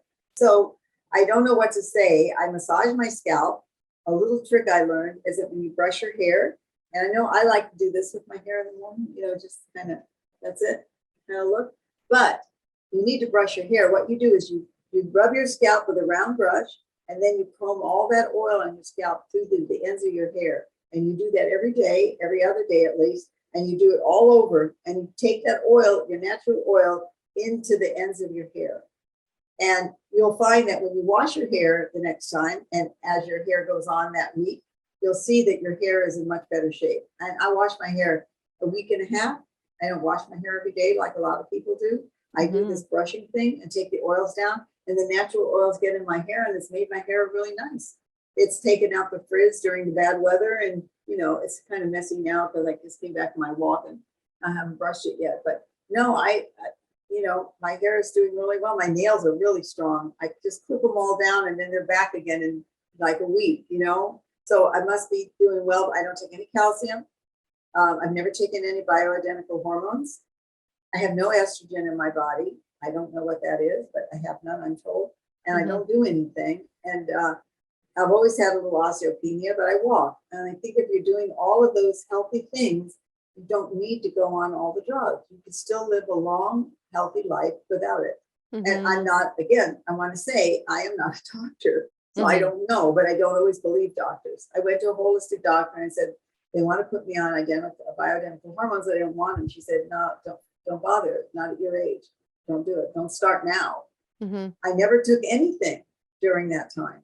For me, it worked. I don't know if it works for everybody, but for me, it worked. My mom didn't take anything. She lived to be 95. They didn't even talk about hormones at the time or anything. My mom was 95 and never took a hormone. So she had other things. She had heart problems. She had strokes and other little things like that, but never anything with her hormones. And she was late too, I think, I think she was late getting her period as well. But no, I didn't take anything. The doctors always try to talk you into that. But I read so much about it, and I try to stay away from things that look like they have a side effect. You know, I don't really want to take anything like that. So, yeah. And, you know, I know there's a lot going on about COVID and taking shots, and a lot of people don't like it, don't take it. I did take it. I'm glad I did. And I had my boosters. I'm in my 80s. I wasn't going to take any chance. It's a respiratory thing. I don't have any issues, but I wasn't going to take any chance. I really didn't want to get it, but I really felt after talking to my doctors and people I knew that I trusted that I should get it, that it's something we should do. So I chose for myself. I know a lot of people choose not to, but I'm glad I did. At least I know, if anything, if I did catch it, I haven't, but if I did catch it, I wasn't going to die from it, because too many people died at that time I was getting my shot. It was a horrible thing. But I have a lot of health friends that think my resistance, I have great, you know, I have a great system, and I don't need it because I eat well. And I know a few who got COVID and were in the hospital with it. So it's an individual choice. I don't think anyone wrong who's not doing it. I just know for myself, I chose to do it. Yeah. And I think I didn't get it, but I think everybody has to do what they feel is best for them. You know what I mean? That's what I wanted to say. You have to decide what's good for you, and don't make someone wrong for doing something different than you. That's up to them, their body. Let people do what they want. Stop trying to say this is the way. Let people make decisions on their own. We're grown-ups now. We can decide to do things that we want. Exactly. This is part of being 80. Let people alone. You know, let them make their own decisions. They're grown-ups. Stop trying to make your family eat something they don't want to eat or do something. Just allow people to be who they are. Yeah. It's not your job to do that. You do your best to be an example the way you live. And some people will like that and follow it, and other people won't. But, you know, a lot of people didn't want the shots. I have a lot of friends who didn't give it. Who did what? They got mad at me for getting it. It's like, I'm not mad at you for not getting it. Don't be mad at me for getting it. I have my body. I'll do what I want. But it wasn't something I wanted, but we have saved a lot of life by people who got the shot. I did say that those of us who got it, I feel we helped the whole picture of people not getting it. You know, because that's what it was. It had to be a certain number before it started to die down and people didn't get it. So, and the ones who wanted to get it, got it. I know in San Diego where I live, we got it, most people got it very early, and our numbers went down very fast. So that was a good thing. But, you know, I'm careful. I'm so careful in a group, a large indoor something. If it's crowded inside, I'll mark it, I'll put my mask on. I carry it with me, but I don't wear it unless it's a crowded situation. But luckily I haven't gotten. Some people say everybody will get it at some point, but maybe not. We don't know enough yet. But that's it. All of you have to just learn what works for you. Try this, try that, try eating it for a week, raw foods, try vegan for a month. You know, I say give something a month is the great way to do it. 21 days, try something and see how it works. And while you're trying something, don't fight it. If you want to do it, have a good thought about it. Don't try it and be negative and say, see, I knew it wouldn't work. Don't do it then. If you want it to work, then tell yourself this is going to be great. It's going to work when you go into it. So you just have to have the right attitude. People who don't, they try it for a week and they go, no, it didn't work for me. Well, they went in thinking it wasn't going to work for them. Well, it's not, if that's the case. But whatever you eat, even your plate full of pasta, whatever you're going to eat, put a good vibe on it. Say, this is going to make me feel good. Going to give me energy. Whatever it is you eat, give it some good energy. Don't eat it thinking, oh God, I'm not going to do this again. I'm so sorry. I'm having this piece of cake. I mean, don't do that to yourself. You know, enjoy it. Like at least enjoy it. So yeah. Great tips. And the next question they said, I'm curious about this too. Have you ever done an extended juice fast to get out mucoid plaque? And I don't know if you think mucoid plaque is real. Some people think it is. Some people think it isn't. I didn't do it for that. I did it because I wanted to just cleanse, you know. I've done a detox. My first detox ever was many years ago, before detox, what I thought was anything. I didn't even know about it. And it was a water detox and some iridology. Iridology, yeah. And they had put me on a water fast for 15 days. And that was the first fast I ever went on. And then I was watching TV and watching people eat. And I go, oh, how could they eat? That's disgusting. I mean, you get to think that you don't want food in your body after that. Wow. So then I didn't do another fast until I started juicing. And then I would do, 5 days, maybe 8 days or something, 3 days. And now I do intermediate fasting basically, but I fast every once in a while. I'll do 2 or 3 days on juice. But I don't know about the other. That's not why I fasted. But again, I just don't know about that. If people are doing that and it works for them, that's great. That's what you have to see if it works for you. I think we need food. So I don't agree with long fasting, although I know people who do, months of juice fasting, months of, and I think we need to chew some. I think we need a little of everything. I think we need food. I think we need to chew food as well as drink food. So I think fasting is good in moderation again. And you can do half fasts. You can do little half glasses of juice throughout the day and fast for 3 days like that. That'll do a lot for you.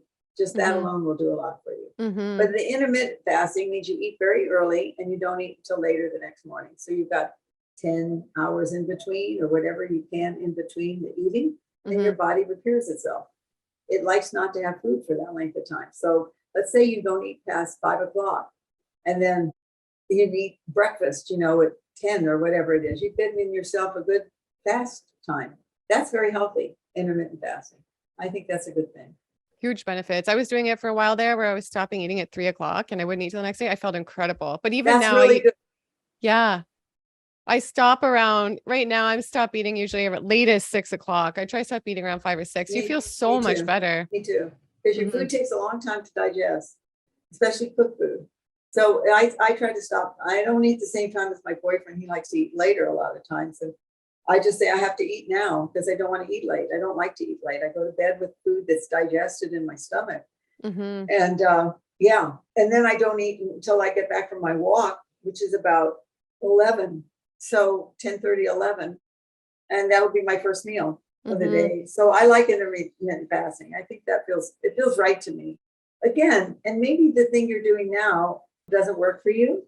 So you try something else and maybe it's working for you. So you let that go until it doesn't work for you. And then you try something.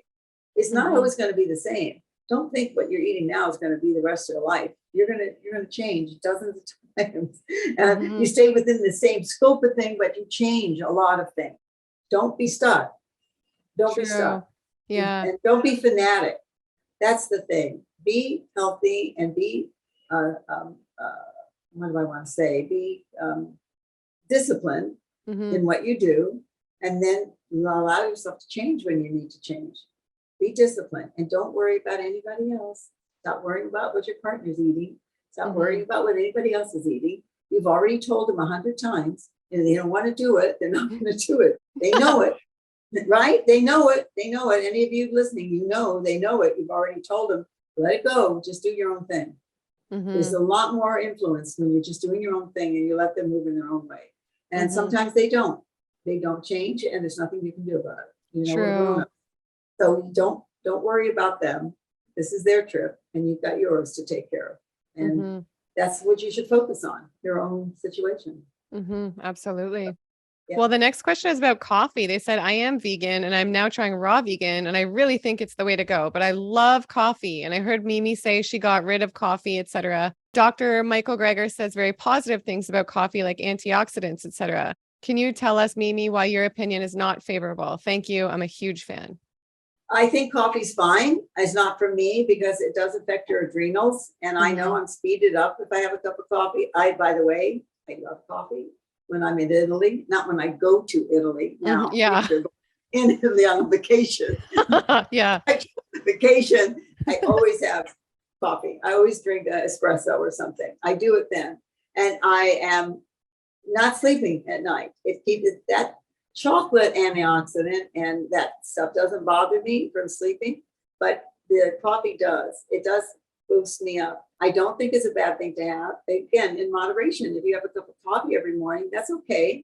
There are other alternatives, but a lot of people don't like them. There are other tea alternatives that are really good. But you know what? I just want to say to you, enjoy your cup of coffee and just don't drink it all during the day like some people do. Just have a cup of coffee when you need one. I don't think it's bad. And then you can tell how your body's working. I think it affects the adrenals and speeds you up because there's more than just antioxidants in it. I can tell from myself, there's no way I can drink coffee at night and go to sleep. I wouldn't sleep. So I'm okay with coffee and wine, even though they're not things I do. It doesn't mean it isn't all right for somebody else's body. I'm not the expert in anybody else's body, only I could tell what works for mine. I hope that's clear. Everybody that talks to you, including those doctors, including every raw person, every vegan person, nobody can speak for everybody else's body. You know, and I might know 50 people who say no coffee, and you might know 50 people who say coffee. So it's always different. Each person's body is different. You know, it's always divided. I could look up anything and I can give you 3 different reasons people say you should or shouldn't do it in everything. And nobody agrees on everything. So that's what I found out. There's so many people that say no oils, no any kind of oils, no fats, no oils. It's like, no, I like olive oil. I like avocado. I like coconut oil. I feel it helps my skin. My skin's really nice at my age. No, I like those things. But some people say, no, it's not good for your heart. You shouldn't have it. Other heart doctors say it's fine in moderation. So you have to start trusting yourself. You have to try it and see how it works on you. If you feel good with it, do it. And if you don't, notice that it speeds you up or something. Yeah, that's up to you what you want to do. Because I don't drink it every day. I have it on a rare occasion. I do like it. Me too. I love to have iced coffee every once in a while. I do like it.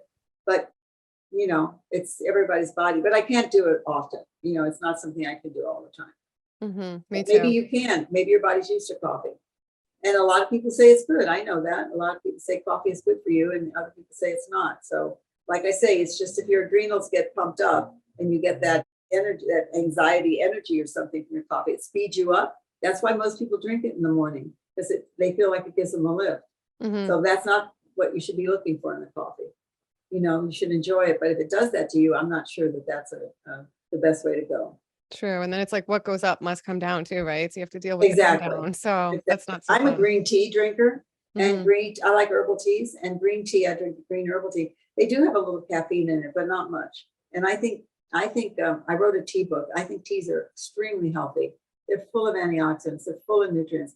You know, you have to be very careful writing that book because I'm not allowed to say all the cures. I think that does. But in Asian countries and around the world, India, Japan, China, they claim what teas do for them. It's good for cancer prevention, everything. But I couldn't say that in the book. I had to say these people claim it is. I couldn't actually say it does it for you. But I do believe green tea is green tea, black tea, white tea. I think these are one of the best things that you can have every day for yourself. They're full of antioxidants, and I think they really are healing. Teas, herbal teas are extremely healthy. And my book talks about cold brew teas. You can throw tea bags into a jar of water, put it in the refrigerator, no boiling. And the next day, take the bags out, and it's extracted, organic, of course. It's extracted all the nutrients from that, and you drink it like water. So you got hibiscus tea that instead of having a glass of water, you're drinking hibiscus tea, which is full of energy and all of that. You can get that book on Amazon. Tea Vitalize, it's called. Amazing. Yeah, I don't sell that on my site anymore, but Tea Vitalize, I think it's a really good book and helps you consume more water, which we need, obviously. Yeah, and I'll try link that down below as well. And the Rawlicious You YouTube channel has a question. So a few people are asking the same thing. They're wondering why you decided to no longer be raw vegan. Yeah, but I know that's a big question with most people, and I'm very open about that. When I started traveling, and I couldn't find raw everywhere, and I was getting hungry. I needed more food. It seemed like I needed more food. I was very active. And so then I said, okay, I'll have a cooked meal every once in a while. And that's what I did. So, you know, if I eat 10 or 15 or 20% that's cooked, it's a small amount to me. I just felt like my body wanted to have it. And when I was traveling, and then it became easier. I have to say, it was just easier when I got home to be fixing cooked food for my boyfriend and having it for myself. So who knows? I could go back because I know it's the best. I still tell everybody I felt the best eating it. So why don't I go back to it? It's just that's what I'm doing right now. Who knows why? I mean, I don't have to do this for anybody but myself. You know, I'm not here to lie to people or to tell them to do something that I don't do. That's why I say I eat cooked, but I still think raw is the best. That's all I could tell you. My daughter was just visiting. That's all we talked about. How did you feel on raw? Oh my God, it was just awesome. You know, you get up and you just all of that. But I feel so good now. And, I just feel like I'm just doing that right now. I don't know. Can't give you any real reason why. But if you can do raw all the time, I would say it's the best thing to do. And if you can't do it all the time and you can be vegan, do that. That's what I say. Either be raw or be a raw vegan. I think those are the best ways to eat. Yeah. Absolutely. And the next question, they would love to know what your skincare routine is. I use a product now. It's very interesting because I've just done the normal things that people have, trying to find, vegan based and healthy products. And then I got turned on by my granddaughter to a product called Agency. And I've got that on my Instagram page. She told me to try it.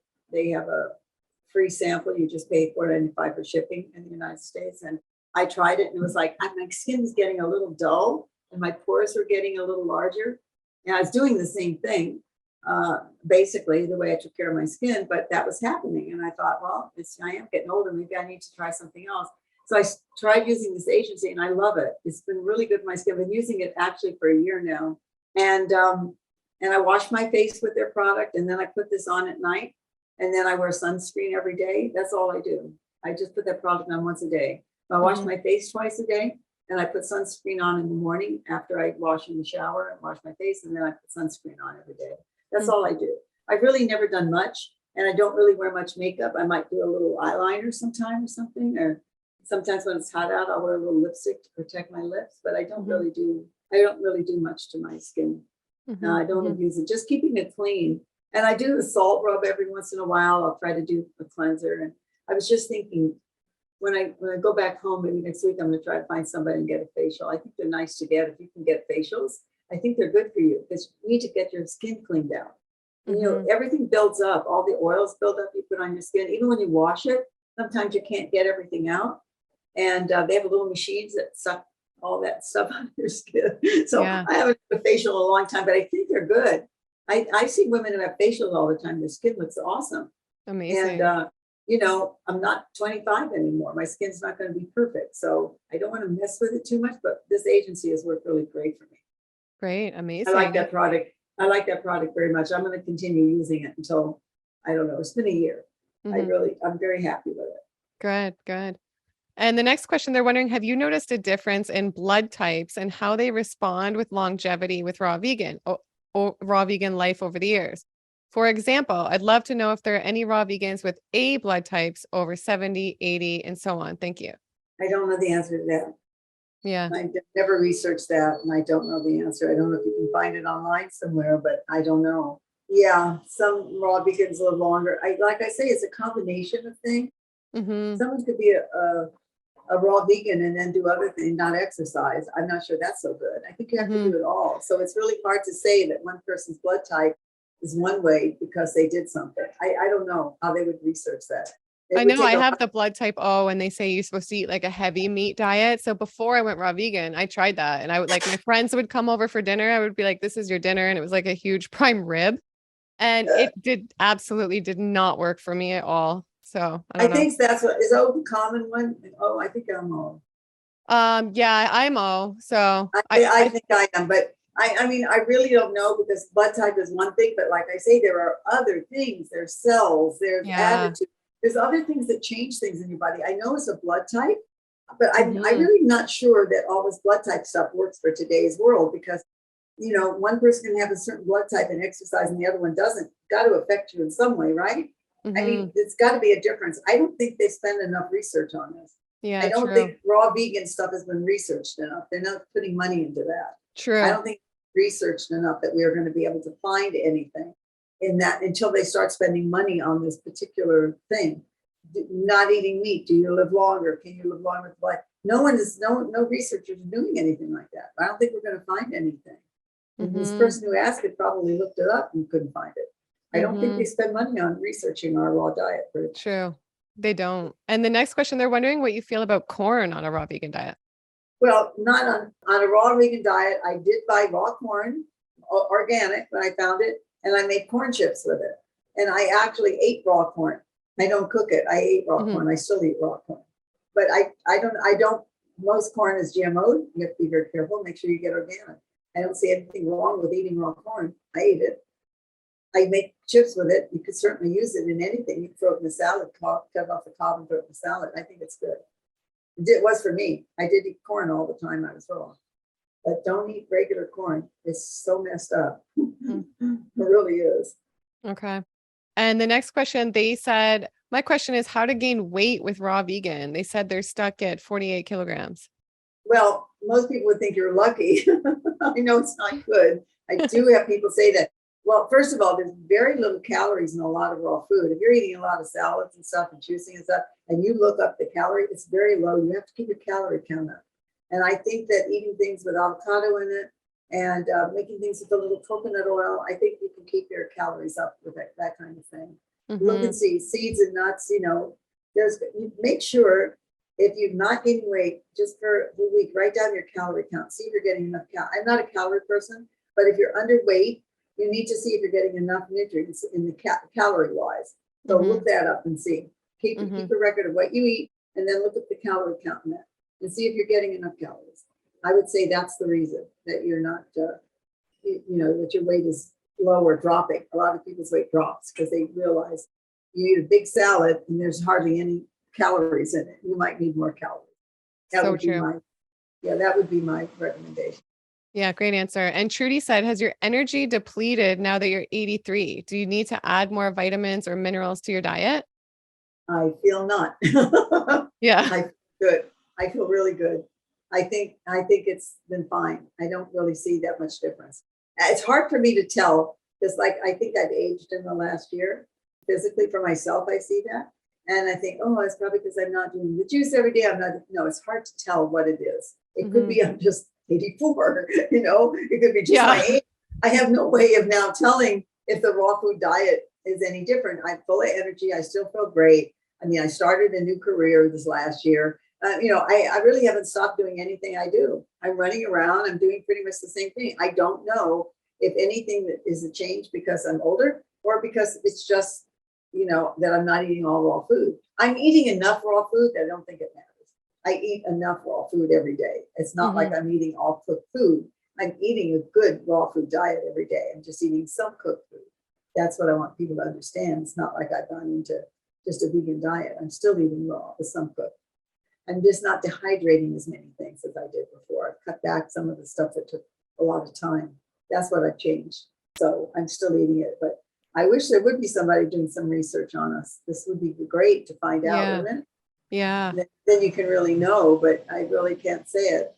The people I know, Victoria, the Scots, I can't pronounce the name, but I know you know who I mean, don't you? Yeah, he's I don't know. I guess maybe he's close to my age, and he's been in raw foodist for a long time. And I guess there are some older people that have been raw foodists, but not many. We'll see. Fred Bishi. I interviewed Fred Bishi. He's 92. Oh yeah. He's long term. Yeah. Right. And I love his approach like you because he's not so dogmatic. He's a similar approach to you. Like that. I like that. Yeah, I think that's important. And I think maybe that comes later that you just feel that way, that you want to have a sweet potato that's cooked instead of just a raw salad, sweet potato salad, which is delicious, mind you. But anyway, maybe we'll just all watch me and see how long I live and how I feel. Exactly. And we'll love and watching. Maybe I'll be able to help science in some way to figure out if a raw food diet is good or what. I could get a specimen. Yeah. And I love the next question. It's very unique. It said, what are your tips for age gap relationships, especially 20 years plus? I think you and your partner are 20 years apart, right? He's 20 years younger. Am I right? Yeah. Yes. I don't want 20 years older personally. But 20 years younger sounds good to me. I'd rather babysit than take care of a 100-year-old man or something.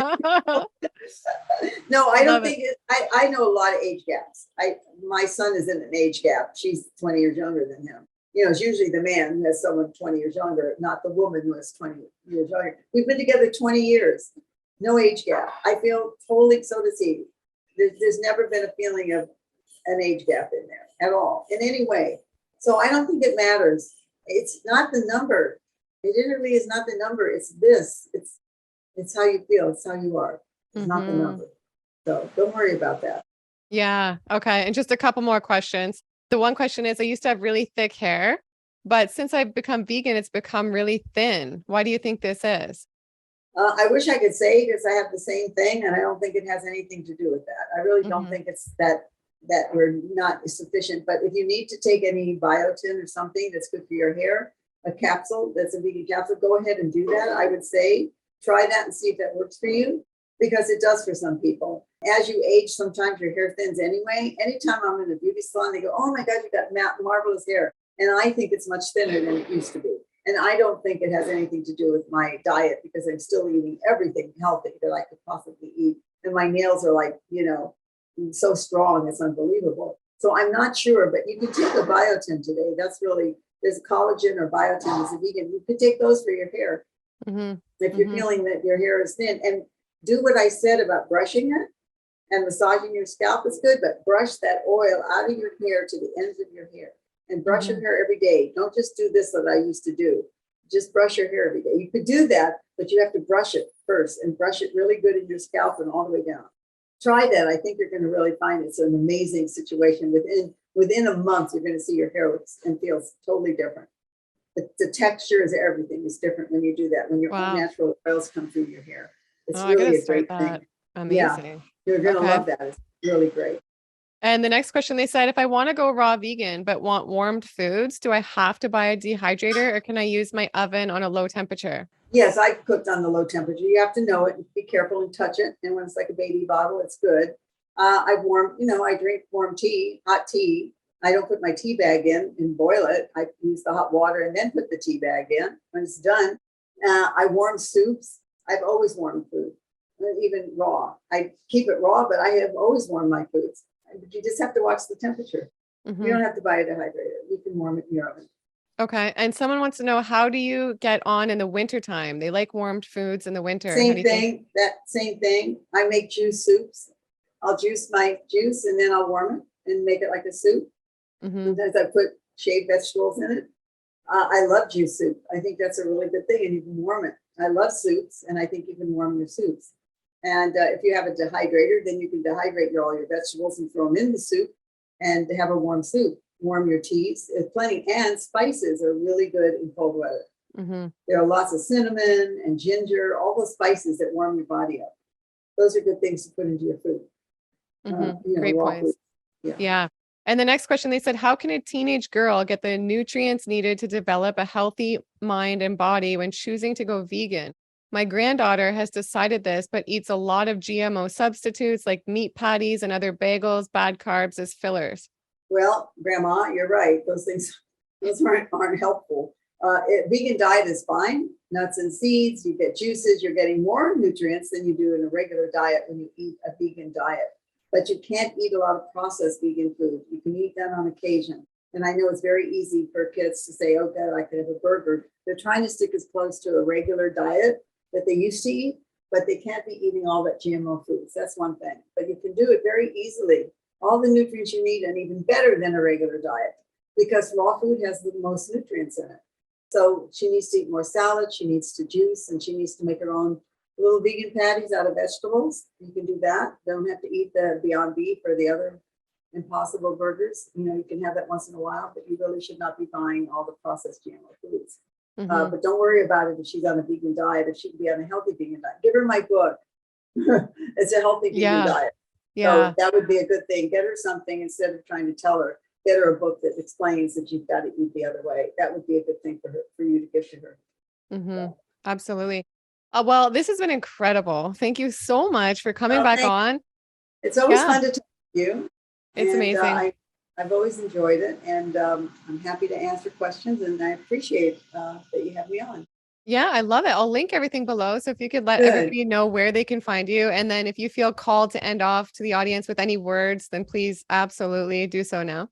Well, love yourself, love other people. Don't divide yourself from anybody. We're all human. Everyone in the world, every color, every sexual orientation, everything. We're just humans all wanting the same thing, to be happy and to have a good life. And just remember that when you meet people, don't get bad opinions about people. Try to treat everybody with respect, including yourself. That's what I think we need the most now in the world. That's my last words. Well said. I love it, Mimi. And again, I'll link everything down below so everybody can go follow Mimi. Yeah. And to the viewers, or sorry, we're going to say one last thing. I just wanted to say, make sure that they mention that they were watching us on the show so they can get the book bundle for $37.50. Yeah, absolutely. And thanks again so much for that. And All to the right. viewers, I hope you guys have enjoyed this. If you have, give it a big thumbs up. Make sure you subscribe if you don't already, and I'll see you guys in the next video. Bye. Bye. Thank you.